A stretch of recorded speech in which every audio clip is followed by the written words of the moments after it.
Welcome, everybody, to the latest installment of MSP Business School. I'm Brian Doyle here with, as always, Rob Rogers from OSR. But you might see we're down a guy today. We are. You know, Timmy took the day off, and we're just going to have to carry the ball without him. We'll manage. Handle it, Rob? I think we can manage. Yeah. Yeah, and and Timmy said, "I'm out." Yeah. Like most of us, all kidding aside, right? It's school time, right? He's got some obligations that way, so. Yeah, he'll be all right. Kindergarten's tough. It's a coloring hour. It is. It's coloring hour. Got to make sure you know how to approach that. Yeah. Well, I think Rob, that's going to put you in charge of the 5 questions. You can steal Timmy's thunder today and take all that. But with that being said, nobody's here for us. Today, we've got our special guest, Brett Jaffe from ConnectStrat, joining us. And I'm sure many of you know Brett Jaffe already from just being out on the circuit and many things he's done over the years, as he's a longtime MSP veteran. Brett, awesome to have you here. Thanks for joining us. Thanks, Brian. Thanks for having me on board. So we love to kick things off with helping our audience really understand a little bit about your backstory and, really how you came to be in the position you are today as, one of the leaders over at ConnectStrat and really a leader in the industry. Yeah. Let's see, where should we start? So when I was 6, go back so I did have an MSP for a long time in the Boston area. I ran an MSP for just over 20 years north of Boston. Made a successful exit back in 2012, which is, so it's funny. I was presenting at an event recently and I started doing the math on how long I've been in business. Next year will be 30 years I would have been involved in IT, which is really, really depressing. So I was hoping this was like a different type of show. Isn't it tough when you still feel like a kid, right? Yeah. I mean, none of us feel like we've been doing it this long. Yes. So I exited my MSP back in 2012. Being kind of that entrepreneurial spirit, or as my wife would say, the squirrel, always chasing the shiny objects. Mm-hmm. I have built and sold a couple companies since then. So after I exited my MSP, I really do love this industry. I started a cloud company, which I had sold, an electronic discovery practice, which I exited as well. And I kind of migrated to the vendor space. So I spent about 5 years building a channel program for a compliance-based cloud vendor. It was really interesting to get that perspective. And I think what was very unique is having the MSP background. And you kind of see it now. You see a lot of these events, former MSPs working for vendors. And I think it's really kind of interesting crossover.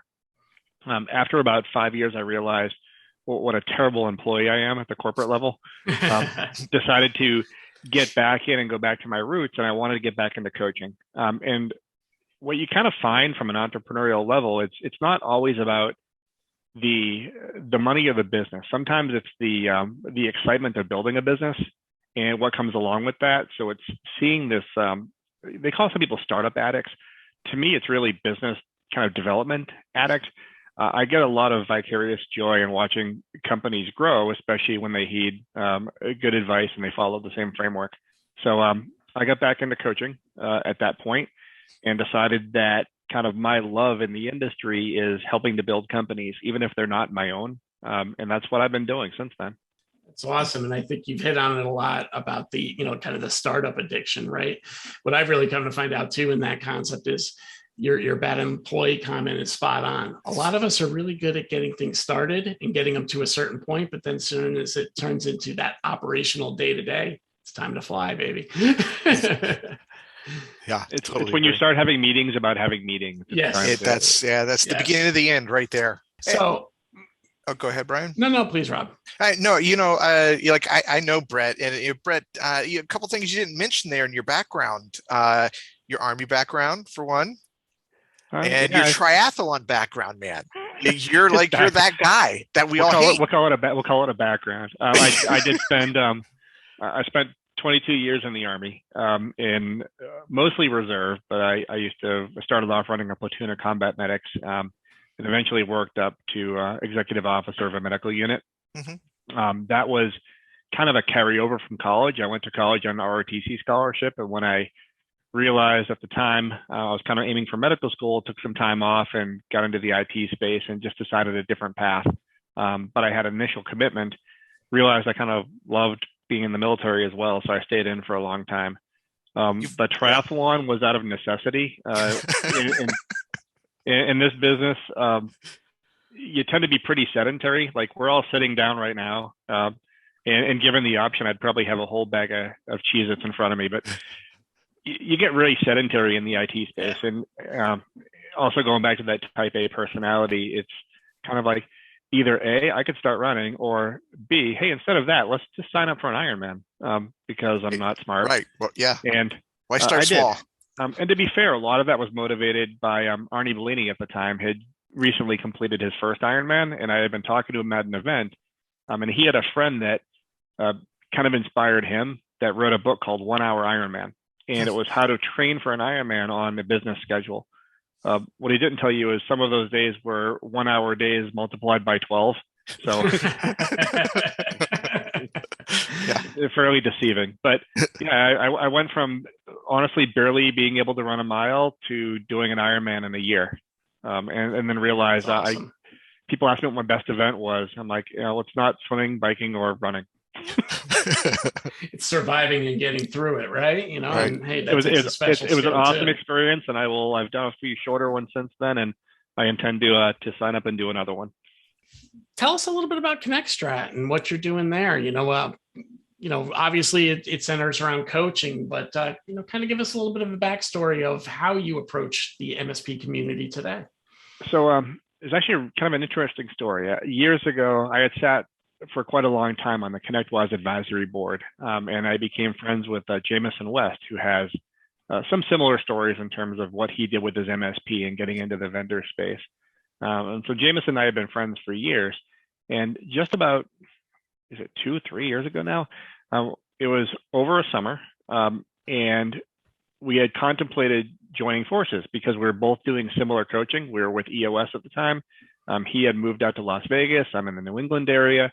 And we said, hey, you know what? We're kind of in different parts of the country. Why don't we, kind of team up a little bit and split the country in half, and we'll kind of work together. We both realized at that point that the framework of EOS was a bit too stringent for the clients. It was a lot more teaching to a system rather than using the tools and helping our clients with the tools and resources that we had. It seemed a bit backwards. And that's kind of how ConnectStrat was born. We essentially decided to build an operating system that was very specific to the MSP and the IT community. And we used a lot of the framework that EOS had used. EOS did a lot of tools and resources came from Jim Collins and Patrick Lencioni and Vern Harnish, and they've kind of grabbed what they felt was applicable, call them the architects. So I consider it like building a house. You want this very specialized window in front of your front door. An architect invented that style window. You're just grabbing it because it's a good fit and you like it. And we did that. We pulled a lot of missing pieces around strategy. And one of the biggest missing pieces we found was leadership development. A lot of MSPs start to build teams, and these teams are people that were, last week this guy was doing networking, and all of a sudden you're expecting him to lead a team of 7, 8, 9, 10 people, and they don't have that background. So we do a lot of one-on-one with these managers and these leaders within the company to help develop them so the company could actually grow, not just from the owner, but from the key people inside. And you're hitting on a big challenge there because, as you know, most of the MSP community, or at least a good portion of it, is technically founded. And, the biggest struggle, and you see it all the time when you're reading all the Reddit threads in any of the groups, is, how do we acquire customers? How do we build a business with process? How do we simplify things? How do we be profitable? And, again, it doesn't take much to hang the shingle out, unfortunately, in our industry, at least for the moment, right? And you see some of these technical leaders really struggle with how to build and scale a business. I know back when we started it, we were forced to start our company, and we would have killed to have something like, whether it's EOS or just some sort of framework to guide us a little bit earlier, because it really seems those things came into vogue a little bit more in the last decade. And that was, a big thing for us too, is it's a learning experience all the time. We took on a third initial founding coach, Jason Knight, who built a $50 million company, which was, an order of magnitude larger than Jameson and I had built. And it's a completely new perspective. And so it's been kind of fun watching and growing our organization, realizing that it's not like this hey, we're going to assign one coach to a client. There's a team approach, and there's a lot of stuff that I could offer that the other coaches don't have access to, and vice versa. I get a lot of really great feedback from the other coaches. So we work kind of like as a team for our clients. And now we're to a point where we have a dozen coaches, including a couple in the UK, talking to people in Australia at this point. And it's been really fun to watch it, and more fun to actually watch the results of the clients and watch them grow and hit what their goals and targets are. Awesome. It's amazing. I can definitely say, so I've known Brett for 3 years now, a little over 3 years, and his insights have completely changed our company. So, thank you. I could definitely say that what you did for us, with the EOS model and, other things as well have, definitely been helpful for us. So, and honestly, your stuff, man. You guys grow. It's been fun to watch you guys grow and develop. So. I told you, I get excited about watching other companies grow. It's not, some people have a jealousy aspect to it. I don't. And for anyone that doesn't know your backstory, they probably have, but you're one of the few companies that I've seen literally pivot in a 6-month time frame, your entire business model. You knew, you made the decision, you knew where your heart was, you knew what the industry needed. And to pivot that and change as fast as you guys changed, it was pretty amazing to watch. Yeah, we've definitely been blessed, but we had like good coaches, man, for sure. It's all about who you have like helping you out, and that's what made you guys so invaluable. So thank you. So Brett, I got a question for you. You guys have been, you're doing this. You're helping all these different MSPs out there. You're helping all these guys. What would be the first thing that you look at a business and how do you help the small MSP go from level 1 to level 2, whatever that level is? What would be the first thing that you could get out there and really help somebody with? One of the things that we started changing around was that every business really has to start with the business owner and what they want.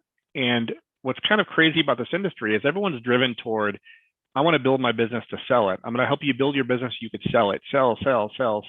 Not everyone wants to sell the company. There are some people that want to build something that's a legacy they could hand down to their kids. There are some people that want to create a business that employs a number of people to help the community. So the number one thing that we do is we'll spend just a day with the business owner, or if they're partners, the partners, and really get to the bottom of what they personally want out of it. So there's some kind of impact component. What do you want personally? Because everything starts there. When you start there, it's really no different than setting a goal and having a plan. So when you start, you plan. I mean, I'll go back to the Ironman race. At some point, if you're swimming, your head's in the water, and you don't take your head out of the water. And you could ask me how I found this out the hard way, but you start doing circles. So there's always one arm that's stronger than the other. So they teach you a method called bilateral breathing, where you breathe from both sides, not just like an Olympic swimmer. And between certain strokes, you look up straight ahead and you sight something in the distance. And that keeps you kind of focused and on the right path to get there. So part of what we do is this guidance to keep people on that path. The other part is knowing that you have to get somewhere in the distance, and there are steps to get there. It's not an overnight piece. If you say, hey, I'm doing $1 million in sales, well, where do you want to be? I want to be 5 million or 10 million. Great. What's the time frame? Well, now there's a strategy. The military called it back planning. To me, hey, you have to have an entire hospital unit set up in a theater of operations by August 1st of next year. Well, what do you have to happen the month before, 3 months before, 6 months before? And you work backwards from there till you have an actual plan you could follow. And that's kind of what we do, is we keep them on that path. When we do a little bit of a pre-interview with all of our guests, and one of the things that we were talking about is a little bit of, I think that's really coming into play within the MSP community, and I think speaks very much to what you're trying to teach the owners as well. And it's that work-life balance concept, right? There's really probably no such thing, but it's really, you see a lot of MSPs where the owner's burnt out. And you hear it all the time, and their team is burnt out. So talk a little bit about how, kind of your process and some of your own discoveries, through the years, as I'm sure, like the rest of us, you fell into those moments as well when you were running your MSP. I've been at that point. So I think everyone's been at the point they get burnt out. And I saw from, you guys are Shark Tank fans, Kevin O'Leary had given a presentation that, and I'm a huge fan of Kevin O'Leary, but he said that when you're building a business, there is no work-life balance. It's got to be work, work, work, because all the work you do is meant to have some kind of a long-term result. And I am nowhere near as successful as Kevin O'Leary, but part of me, that's bullshit. You know, at part of this, you have a life to live. It's not about sacrificing everything in your life to get to some unknown future destination, because you missed out that journey in between.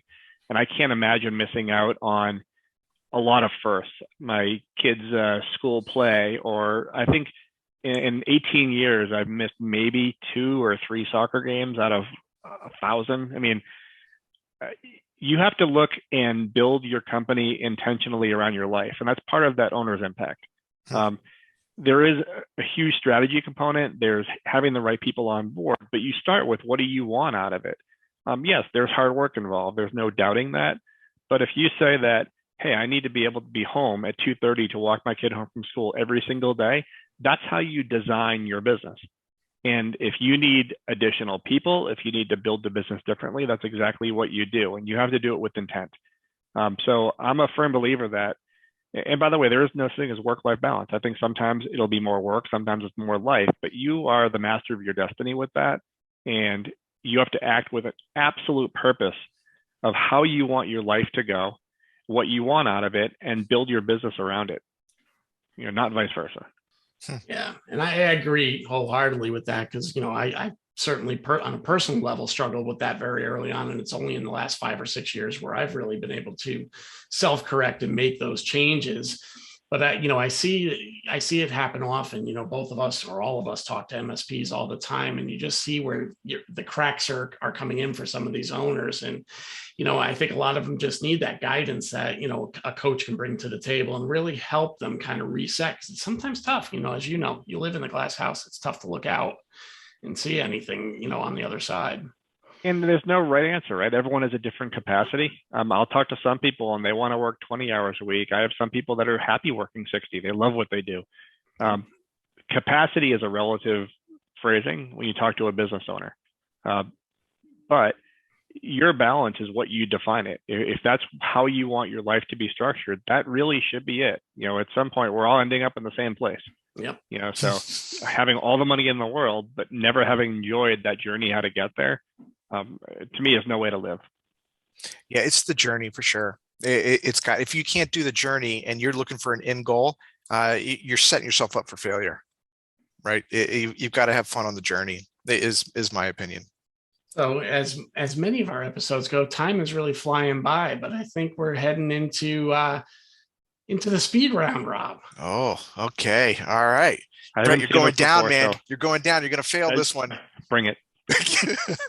Okay, Brett, your favorite. All right. Quick answers here. What is your favorite? Text, talk, or Teams? What? Go get text. No delay, so you can think about it, man. I didn't hear the first word. I thought you said text, like TECHS. Yeah, text. Like, do you prefer to communicate through text, talk, or Teams? Text. Okay. Do you prefer to watch movies, music, or TV? Movies.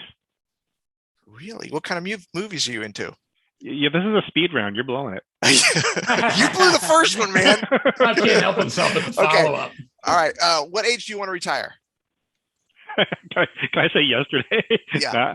I honestly don't think I'm ever going to retire. Like retire. I'll just slow down. Find different ways to do things. Yep, definitely. Mac or Windows? Mac. Okay. Now, if you could do anything outside of what you guys are doing right now, outside of the tech industry, what would it be? Doggy daycare. There you go. That's a new answer we haven't gotten before. I've never heard that one. Well done, sir.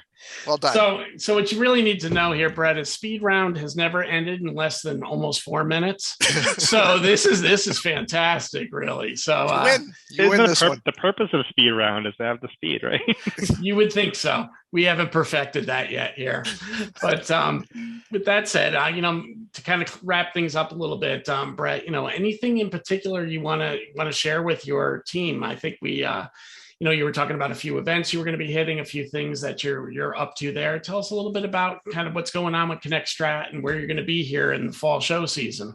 Yes, we're kind of excited. This is it's been a lot of fun to watch us grow. We've had, I was sharing with you guys earlier, we have some great new coaches just started with us. I think I'm officially cleared that I can mention some of the names, but I know Amy Luby is also coming on board. She got clearance from Acronis to do both. Really? So it's nice having them join. We actually have a few pretty well-known EOS implementers that have left EOS to come with us. We are doing a 5-part series at IT Nation this year, ConnectWise, around what we call the 5 Ps. And we're doing a presentation around each of those. So 3 of our coaches, including myself, will be down there. And we're going to have, I'm going to call it office hours. We'll have like a room that you could sign up if you want to meet with us separately and just have a discussion, or if you want to just meet at the bar and have a drink, we're good with that. I'm also presenting a platform we call the 3 Cs, which is about managing people. So it's culture, competence, and commitment that I'm doing live at DattoCon this year as well. So I got 2 questions there, real quick, Brett. Is the 5 Ps, is that part of the pre-event or is that during the event for IT Nation? It's during the event at IT Nation in the business track. Okay. All right. And very good. Now, the 3 Cs, can you go into that a little bit deeper before we break away here? Yeah, I think one of the challenge, and this is where we get a little bit deeper, where the EOS framework leaves off. EOS is phenomenal around simplicity, but it doesn't delve deep enough into certain pieces. There's a very little strategic component. There's almost no other owner impact. But it's also the whole people management piece. There's really, we have an exercise that we actually run through called the 3 Cs. And it drives into what makes for not just a good employee, but the right employee to have within your organization. How do you evaluate them? Because we actually have an evaluation methodology around this. But culture is huge. And a lot of people think their core values and their culture is something on a coffee mug or on a poster on their wall. Yeah. But culture is not that simple. It's also how people behave. You could have 40 what we call cultural behaviors that go into your culture, and they're people you want to be around. And culture is one area of rating your people. But just because you have someone with a good culture fit doesn't mean they're a good company fit, because now there's competence. Competence is the ability to do the job or be trained to do the job, and making sure they're in what Patrick Lencioni calls the right seat for that, and having the framework to train people up to where they need to be.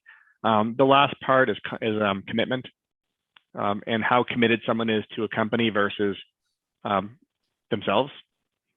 You do look for some level of altruism, and everyone deserves to be selfish. But if you have someone that, for example, at 5:01 every day, they're out the door, and they'll leave, a client hanging till the next day.